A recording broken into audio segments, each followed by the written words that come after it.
Hello guys, कैसे हैं आप लोग। उम्मीद करते हैं सब ठीक ही होंगे। तो वेलकम टू माय चैनल सुकुम स्टडी। आज हम फिजिक्स का दूसरा चैप्टर लेके आए हैं आपके लिए, और इसमें कुछ इम्पोर्टेंट प्रश्न हैं आप लोगों के लिए जो वनडे एग्ज़ाम के लिए बहुत ही इम्पोर्टेंट प्रश्न हैं, और शायद हर एक एग्ज़ाम में ये सारे प्रश्न कहीं ना कहीं पूछे ज़रूर जाते हैं। तो चलिए बिना देरी के वीडियो को शुरू करते हैं। और आपको अगर हमारा वीडियो हेल्पफुल लगता है तो वीडियो को ज़रूर लाइक करें, और अगर नहीं लगता है तो आप हमें कमेंट में बताएं कि क्यों नहीं लगता है। तो चलिए बिना देरी के वीडियो को शुरू करते हैं और देखते हैं आज का हमारा पहला प्रश्न क्या है। तो ये रहा हमारा आज का पहला प्रश्न, लाल और पीकॉक ब्लू रंग को मिला देने पे कौन सा रंग बनेगा। तो क्या ये लाल बनेगा, या काला बनेगा, या सफ़ेद बनेगा, या पीला बनेगा, या हरा बनेगा। तो इसका राइट आंसर क्या होगा, सफ़ेद, यानी कि option B is the right answer. ये रहा हमारा अगला प्रश्न, सूखा बालू चमकीला क्यों दिखाई देता है जबकि गीला बालू क्या होता है, द्युतिहीन होता है। तो इसका कारण क्या है, यह एक प्रकाशीय भ्रम है, या इसका परावर्तन का एक कारण है, या इसका कारण अपवर्तन है, या इसका कारण पार्सन है। तो इसका कारण क्या है, इसका राइट आंसर होगा इसका परावर्तन जो है इसका मुख्य कारण है। तो option B is the right answer. दोस्तों थोड़ा दिक्कत होती है, पर अभी आप लोगों को दिक्कत होती है कि हमारे प्रोनाउंसिएशन से, हमें पता है कि हमारा प्रोनाउंसिएशन थोड़ा ख़राब है, पर हम इसके पीछे थोड़ा हार्डवर्क कर रहे हैं, और उम्मीद है कि बहुत जल्द इसको सॉर्ट आउट करेंगे और आगे ऐसी परेशानियां ना हो, इसके लिए हम इसके पीछे रोज़ वर्क कर रहे हैं। तो अगर आपको हमारा वीडियो अच्छा लगता है तो ज़रूर लाइक करें और अपने दोस्तों के साथ ज़रूर शेयर करें, ताकि हमें भी एक मोटिवेशन मिले, और कमेंट हमें ज़रूर करें। चलिए बढ़ते हैं अगले प्रश्न की ओर। तो हमारा अगला प्रश्न है, मशीन आदि किसी भी अवयव की सराहती आयु को सुधारा जा सकता है, क्या करके सुधारा जा सकता है। क्या ये शॉर्ट फिनिंग करके सुधारा जा सकता है, या पॉलिशिंग करके सुधारा जा सकता है, या इलेक्ट्रो पेंटिंग करके सुधारा जा सकता है, या कोटिंग करके सुधारा जा सकता है। तो इसका राइट आंसर क्या होगा, शॉर्ट फिनिंग। Option A is the right answer. ये रहा हमारा अगला प्रश्न, सीवी रमन को उनके किस कार्य के लिए नोबेल पुरस्कार मिला था। तो क्या ये एक्स किरणों के अध्ययन के लिए मिला था, या प्रकाश के प्रकीर्णन के अध्ययन के लिए मिला था, या कॉस्मिक किरणों के अध्ययन के लिए मिला था, या इनमें से कोई नहीं। तो इसका राइट आंसर क्या होगा, तो इसका राइट आंसर होगा प्रकाश की प्रकीर्णन के अध्ययन के लिए इनको मिला था नोबेल पुरस्कार। कब मिला था, तो 1930 में मिला था। 1954 में भारत का सबसे बड़ा पुरस्कार यानी भारत रत्न इनको 1954 में मिला था। तो चलिए बढ़ते हैं अगले प्रश्न की ओर। तो ये रहा हमारा अगला प्रश्न, और अगला प्रश्न बताने से पहले हम आज की वीडियो का लाइक का जो टारगेट है वो 30 रखे हैं, तो आप प्लीज़ हमारे इस 30 लाइक को अचीव करने में मदद करें। तो चलिए बढ़ते हैं आगे आगे। बेल किसकी इकाई है, तो ये बेल इकाई है पिच की।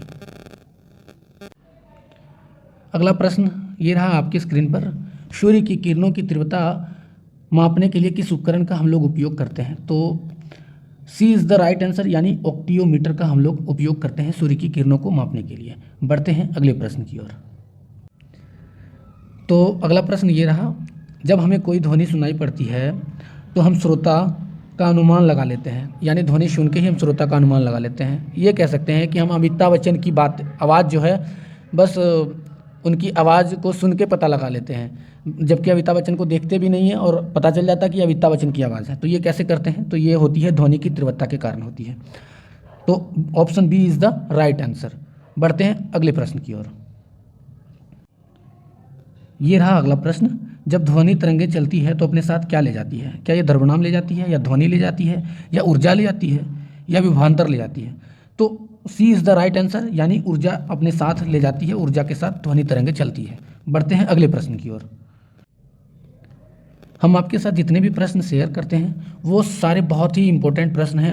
हम एक एक प्रश्नों को चुन चुन के आपके इस वीडियो में लाते हैं, और ताकि आपको कम समय में एक अच्छा कंटेंट मिले और एक अच्छी जानकारी हासिल हो, हमारा यही उद्देश्य रहता है। तो चलिए बढ़ते हैं अगले प्रश्न की ओर। तो अगला प्रश्न है, इंद्रधनुष कितने रंग का दिखाई देता है। तो इसका राइट आंसर है 7, यानी कि एक इसका ट्रिक है बेनी आह पिनाला। अगर इस ट्रिक को आप अपनाते हैं तो इनमें 7 रंग का नाम मिल जाएगा। बढ़ते हैं अगले प्रश्न की ओर। तो ये रहा हमारा अगला प्रश्न, सबसे कम तरंग लंबाई वाली किरणें कौन सी हैं। तो क्या ये एक्स किरणें हैं, या अल्फा किरणें हैं, या बीटा किरणें हैं, या गामा किरणें हैं।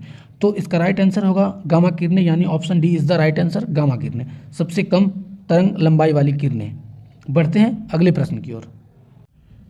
तो ये रहा अगला प्रश्न, ध्वनि की जो चाल होती है वो कितनी होती है? 920 किलोमीटर प्रति घंटा होती है, या 720 किलोमीटर प्रति घंटा होती है, सॉरी 760 किलोमीटर प्रति घंटा होती है, या 680 होती है, या इनमें से कोई नहीं? तो option B is the right answer, 760 kilometre प्रति घंटा। दोस्तों हमने सोचा कि एक बार कि इसमें मोटिवेशनल कुछ डाला जाए, तो फिर सोचा कि अगर कुछ करने की आप में हौसला है तो कोई भी मोटिवेशनल स्पीच आपके लिए नहीं है। आपको अगर कुछ करना है तो बस ये ठान लीजिए कि करना है, मोटिवेशनल स्पीच उसके लिए ज़रूरत नहीं है। बढ़ते हैं अगले प्रश्न की ओर। तो अगला प्रश्न है हमारा, प्रकाश का वेग सर्वप्रथम किसने नापा था? तो ये किसने नापा था? क्या ये कोपरनिकस ने नापा था, या न्यूटन ने नापा था, या रोमर ने नापा था, या गैलीलियो ने नापा था? तो option C is the right answer, यानी रोमर ने प्रकाश का वेग का सर्वप्रथम इन्होंने नापा था। तो हम अगर कुछ ज़्यादा ज्ञान दे दें तो आप लोग इसके लिए बुरा ना माने। चलिए आगे बढ़ते हैं। तो अगला प्रश्न ये रहा हमारा, प्रकाश की गति की तुलना में रेडियो तरंग की गति जो होती है वो कम होती है या ज़्यादा होती है, एक समान होती है या अनंत होती है? तो इसका राइट आंसर होता है एक समान होती है, यानी ऑप्शन सी। तो अगला प्रश्न ये रहा, कांच में से गुजरने पर प्रकाश की किस रंग की गति जो होती है धीमी होती है? तो इसका राइट आंसर होगा option B is the right answer, बैंगनी कलर का जो रंग होता है वो धीमा हो जाता है। निम्नलिखित में से कौन सा रंग जो है अधिकतम दर्शनीयता होती है? तो इसका राइट आंसर होगा option B is the right answer, लाल रंग। इसीलिए लाल सिग्नल, ट्रैफिक सिग्नल में लाल रंग का प्रयोग होता है, और ट्रेन में जो ट्रेन के जो सिग्नल होते हैं, ट्रेन लाइनों पे जो बिछी होती है जो सिग्नल होती है वो भी लाल रंग की होती है, क्योंकि लाल रंग की जो अधिकतम दर्शनीयता होती है बहुत दूर तक होती है। लाल रंग हमें बहुत जल्द बहुत दूर से दिखाई देती है, और खतरे का जो निशान होता है, इसीलिए लाल रंग को ही चुना गया ताकि लोग दूर से ही देख के इसका अनुमान लगा सके। तो ये रहा अगला प्रश्न, प्राथमिक रंग जो हैं वो कौन से हैं? तो लाल, हरा और नीला, यानी कि रेड, ग्रीन एंड ब्लू इसका प्राथमिक रंग होते हैं। बढ़ते हैं अगले प्रश्न की ओर। इंद्रधनुष में किस रंग का विक्षेपण सबसे अधिक होता है? तो क्या ये बैंगनी का होता है, या पीला का होता है, या लाल का होता है, या नीला का होता है? तो राइट आंसर इज लाल, ऑप्शन सी। ये रहा हमारा अगला प्रश्न, निम्नलिखित में से किसकी वेधन क्षमता जो होती है सबसे अधिक होती है? तो इसका राइट आंसर होगा गामा किरणें, ऑप्शन सी। अगला प्रश्न है हमारा, मछुआरों को तालाब के किनारे मछली को भाले से मारने की कोशिश करने के टाइम में क्या करना चाहिए? या मछली को के नीचे ध्यान लगाना चाहिए, या सीधे मछली पर ध्यान लगाना चाहिए, या मछली के ऊपर ध्यान लगाना चाहिए, या इनमें से कोई नहीं? तो इसका राइट आंसर होगा मछली के नीचे ध्यान लगाना चाहिए। बढ़ते हैं अगले प्रश्न की ओर। तो ये रहा हमारा अगला प्रश्न, निम्नलिखित में से प्राथमिक रंग नहीं है, तो ये कौन सा नहीं है? क्या लाल नहीं है, हरा नहीं है, नीला नहीं है, काला नहीं है? तो हमने आपको पहले बताया था कि प्राथमिक रंग कौन कौन से होते हैं, लाल होते हैं, हरा होता है, नीला होता है। तो option D is the right answer, यानी काला प्राथमिक रंग नहीं है। अब थोड़ी स्पीड बढ़ा दी हमने है, क्योंकि हम चाहते हैं कि कम समय में आपको अच्छा कंटेंट मिले और अच्छी जानकारी मिले। तो चलिए बढ़ते हैं अगले प्रश्न की ओर बिना देरी। तो ये रहा अगला प्रश्न, इंद्रधनुष कैसे बनता है? तो इंद्रधनुष कैसे बनता है? अपवर्तन एवं प्रकाश के पूर्ण यांत्रिक परावर्तन से बनता है। बढ़ते हैं अगले प्रश्न की ओर। तो अगला प्रश्न ये रहा, किसी स्वच्छ जल वाले तालाब में आभासी गहराई वास्तविक गहराई से कम दिखता है, इसका कारण क्या है? तो इसका कारण है ऑप्शन ए, अपवर्तन, इसका राइट आंसर। बढ़ते हैं अगले प्रश्न की ओर। तो अगला प्रश्न है, सूक्ष्मदर्शी जो का प्रयोग होता है वो किस लिए किया जाता है? तो छोटी वस्तुओं को देखने के लिए इसका प्रयोग किया जाता है। प्रकाश का रंग निश्चित किया जा सकता है, किससे किया जाता है? तरंगदैर्घ्य से प्रकाश का रंग निश्चित किया जा सकता है।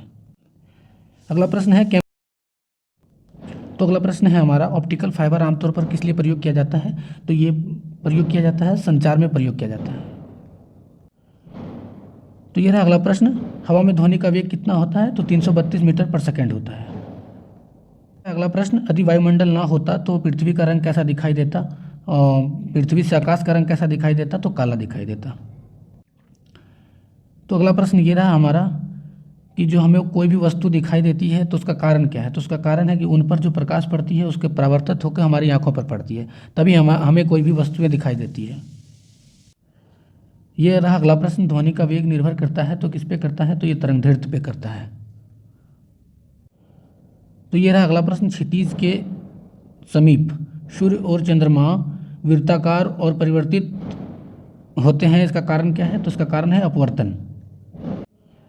तो अगला प्रश्न हमारा है ये रहा, कि छोटे रंगीन टुकड़ों से बनाने वाले आश्चर्यजनक आकारों को देखने के लिए किस चीज़ का प्रयोग करते हैं? तो करते हैं ये लेडोस्कोप का प्रयोग करते हैं। Option A is the right answer.